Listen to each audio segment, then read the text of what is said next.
Kota Batam masih dihantui gelombang kekerasan seksual terhadap anak, di mana sepanjang tahun 2023 lalu, Polresta Barelang menangani 226 kasus kekerasan seksual terhadap anak. Kondisi ini sangat memprihatinkan, di mana anak-anak menjadi korban rentan dari tindakan keji ini. Tak jarang pelakunya adalah orang terdekat mereka. Lalu apa upaya untuk mencegah lebih banyak korban jatuh ke dalam lingkaran kekerasan seksual ini? Kita telah tersambung dengan Ibu Setiasih Priherlina dari Lembaga Perlindungan Anak Kota Batam. Selamat malam, Ibu. Malam, Mbak Putri. Iya, terima kasih sudah bersedia Ya, meluangkan waktunya bersama kami untuk membahas isu ini, Bu. ya sama-sama Mbak Putri. Ya, Bu, dari kasus yang terjadi baru-baru ini, orang terdekat bahkan orang tua menjadi pelaku kasus kekerasan seksual terhadap anak. Seperti yang terjadi di Bengkong, seorang ayah mencabuli anak kandungnya sendiri. Mengapa hal tersebut banyak terjadi? Yang seharusnya orang terdekat menjadi tempat ternyaman bagi anak-anak. Ya, terima kasih Mbak Putri. Selamat malam semuanya warga Batam. Intinya adalah bukan karena kedekatan dan lain-lain, memang ini ada sebuah penyimpangan sosial ya, yang berlaku di keluarga Batam kalau sudah terjadi seperti ini. Jadi penyimpangan sosial itu bisa berlaku di mana saja, baik yang dengan kondisi ekonomi yang kurang, yang sedang maupun yang atas. Jadi ini adalah perilaku penyimpangan sosial, terutama penyimpangan seksual. Itu yang pertama. Kemudian yang kedua, kalau kita cerita tentang fondasi keluarga yang harus baik, yang harus normal, kemudian yang harus melindungi anak, ini sebenarnya masing-masing orang itu akan tahu, Pak. Kemudian ketika terjadi hal seperti ini, ya memang patut sangat diprihatinkan. Batam masih ada seperti ini. Artinya tekad dari pemerintah Kota Batam ini tidak boleh terputus, Mbak Putri. Harus terus menerus, ya. Karena kita mempunyai stakeholder itu sebetulnya kuat banget, ya. Mulai dari RT RW-nya, yang sekarang ini insentifnya sudah bertambah kan. Nah, paling tidak itu pencegahan itu dari RT RW-nya. Kemudian dari segi struktur organisasi posyandu misalkan, itu juga sampai merambah ke RT dan RW. PKK, taklim, majelis-majelis taklim yang ada di masjid, kemudian komunitas di gereja-gereja itu juga sebetulnya pembelajaran yang penting bagi komunitas masyarakat seperti ini gitu loh. Kalau kita menyalahkan kemudian pribadi-pribadi masyarakat yang harusnya memberikan perlindungan terhadap anak, memang iya salah, apalagi bapak kandung lah, omnya, pamannya, pak D-nya, kakeknya, begitu ya kan.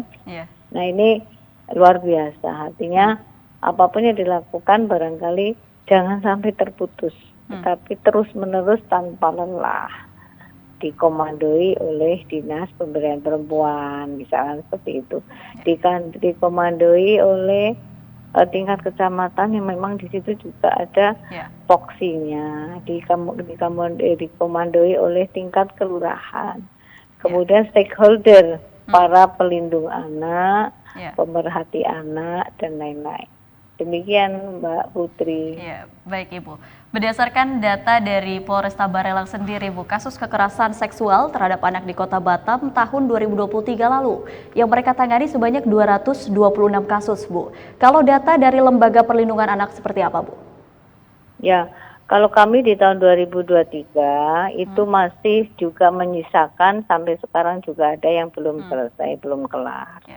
Kemudian kemarin memang kita agak bukan terkecohkan, bukan ya, tetapi kita tahun 2023 kemarin LPA Batam khususnya lebih kepada pencegahan kekerasan apapun ya, secara fisik, mental, seksual dan lain-lain di lingkungan sekolah anak-anak. Jadi kita 2023 itu roadshow-nya luar biasa ke SMP, SD, SMA, SMK di Kota Batam. Kemudian kasus yang ditangani oleh LPA Batam sejauh ini bukan yang 2023, ada beberapa, ada 2 yang kasus bukan pemerkosaan. kita tidak boleh membenarkan juga ini suka sama suka. Tren yang ada di masyarakat ini anak-anak SMP yang hamil duluan, kemudian yang laki-lakinya entah kemana dan lain-lainnya sesama dan sebaya. Ini juga perlu perhatian khusus dari pemerintah, dari departemen Kemenak ya, Kemenak, bahwa ketika anak ini hamil, kemudian janganlah kemudian mempermudah memberi izin untuk menikah dan lain-lain. Artinya ada pembenaran, ditakutkan ya ada pembenaran boleh menikah kalau sudah ada kejadian. Walaupun anak ini baru umur 12-13 tahun. Itu. Kemudian kekerasan secara fisik yang paling banyak yang kami agak Mbak Putri, agak kami tekankan adalah pengasuhan anak yang bukan oleh orang tua kandung. Artinya mungkin karena ibunya kerja, kemudian anak dititipkan oleh ke tantenya dan lain-lain, bahkan ke lembaga tertentu. Nah ini cukup marak juga di tahun 2003 dan awal 2024 ini. Gitu. Lalu terkait langkah konkret, Bu, yang telah mungkin diambil oleh Lembaga Perlindungan Anak sendiri untuk menyikapi kasus-kasus kekerasan seksual yang terjadi di Kota Batam seperti apa, Bu? Ya, sebenarnya kita sudah beberapa kali ada pertemuan dengan pemuka masyarakat ya. Kita mengharapkan adanya pemberlakuan Sparta, Mbak Putri. Sparta itu sistem perlindungan anak di tingkat rukun tetangga, di tingkat RT. Jadi kita nanti memohonkan secara eksklusif, ya, secara tertulis dengan Bapak Wali Kota Batam, bagaimana Sparta ini bisa dihidupkan di masing-masing RT. Jadi kalau Mbak Putri kita ketahui di struktur organisasi RT itu kan paling kan ketua, sekretaris bendara, kemudian seksi kebersihan, seksi keamanan gitu ya. Gitu. Nah, tambah satu seksi Sparta gitu loh. Nah, LPA dan LPA itu sudah ada guidance-nya. Tinggal ambil beberapa ya, katakan 3 orang ibu atau 2 orang bapak, jadi 5 orang itu. Nah, ini bisa melakukan Sparta tadi. Sparta gunanya adalah pencegahan kekerasan apapun anak di lingkungan RT itu gitu. Nah, kalau itu berjalan insya Allah bisa. Cuman kita juga berharap dengan Dinas Pemberdayaan Perempuan dan Perlindungan Anak bahwa mereka harus lebih intensif lagi kasihnya untuk pencegahan perlindungan hak anak dan UPTD-nya juga lebih ini lagi fleksibel lagi, artinya banyak sekali kasus-kasus anak yang ada di Kota Batam ini. Saran mungkin Bu dari Lembaga Perlindungan Anak sendiri, Perlindungan Anak Kota Batam untuk pemerintah dalam mencegah terjadinya kasus serupa. Ya, berkolaborasilah dengan stakeholder yang ada gitu. Jadi anggaran APBD itu kan sebetulnya kan ada dan itu dikembalikan ke masyarakat dalam bentuk preventif ya, kemudian ada semacam kayak tim penanggulangan kekerasan seksual anak gitu loh. Jadi biar bagaimanapun pemerintah kan tidak bisa menangani sendiri gitu ya kan. Tetapi bagaimanapun kami dan para pemerhati anak yang lain ini sebetulnya banyak sekali kontribusinya kepada masyarakat. Kita nggak akan pernah lelah untuk mengatakan itu karena itu tadi ada jangan sampai terputus masalah pencegahan kekerasan terhadap anak, kemudian juga tentang penanggulangan kekerasan yang sudah terjadi pada anak. Nah itu kan luar biasa itu Mbak, dari mulai psikologisnya, kemudian mentalnya, kesehatannya, fisiknya dan lain, dan masa depannya, gitu kan, termasuk di sekolah yang dia nanti akan masuk kembali ataupun dia akan melanjutkan kemana, itu kan harus dijamin Mbak. Nah itu. Nah untuk Dinas Pemberdayaan Perempuan memang ini harus lebih jeli lagi. Saya melihat kalau tataran program kan bagus Mbak. Tetapi bagaimana program ini bisa jalan, ya kan? Silahkan kalau memang LPA siap kok, siap bekerja sama program maupun Ya. memberikan program bantuan kepada pemerintah untuk step by step penanganan kasus terhadap Ya. anak. Pak Marihot saya angkat jempol itu. Beliau itu Ya. cepat banget untuk merespon kekerasan terhadap anak. Semenjak beliau di Polres sampai sekarang Ya. ada di Polsek itu luar biasa. Ya. Nah, ini kan sudah ada energi di situ gitu loh. Ya. Kami dari LPA Batam, kemudian ada dari penyidik-penyidik yang ada di polsek-polsek itu kan sudah luar biasa sekarang. Nah, cuman kan kita tidak ingin ada kejadian. Ya. Makanya ini tugas pemerintah dan rakyat, masyarakat untuk melakukan perbaikan bagaimana sih sistem yang baik untuk melakukan pencegahan terhadap kekerasan anak ini. Ya. Baik Bu, tapi dari sekian kasus yang didampingi oleh teman-teman Lembaga Perlindungan Anak, apakah menurut Ibu hukuman yang dijatuhkan untuk para pelaku sudah maksimal atau adakah hukuman yang mungkin harus diberikan agar menjadi efek jera untuk pelaku lainnya? Ya, dulu kan kita kan pernah cerita-cerita waktu ada Kak Seto ke sini kita berdiskusi ya dengan Pak Kapolres Barelang itu ya. Bagaimana untuk menjera apakah dengan kimiai dan lain-lain. Ternyata kan tidak semudah itu.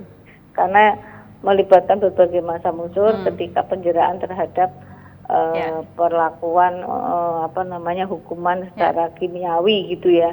Ternyata aspeknya banyak banget dan tidak bisa dipenuhi. Kalau satu tidak bisa dipenuhi, tidak bisa dilakukan. Itu yang pertama. Terus yang kedua, selama kami mendampingi, ya maksimal sih Mbak. Cuman kalau ini sekarang bapak kandung ya harusnya lebih berat setengahnya lagi. Jadi kalau tuntunannya itu 10 tahun berarti tambah 5 jadi 15 tahun gitu loh. Jadi nggak bisa kurang dari situ. Iya.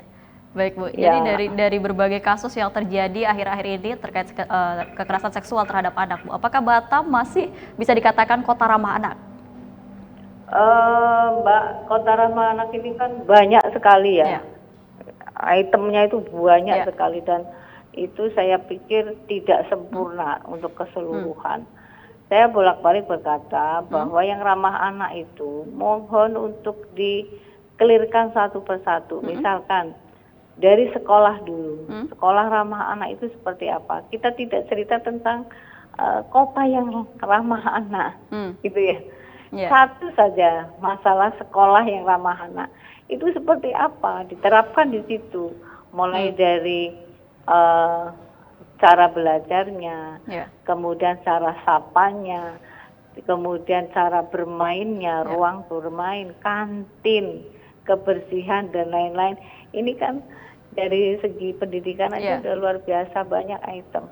Kemudian cerita lagi tentang ruang kesehatan yang ramah anak.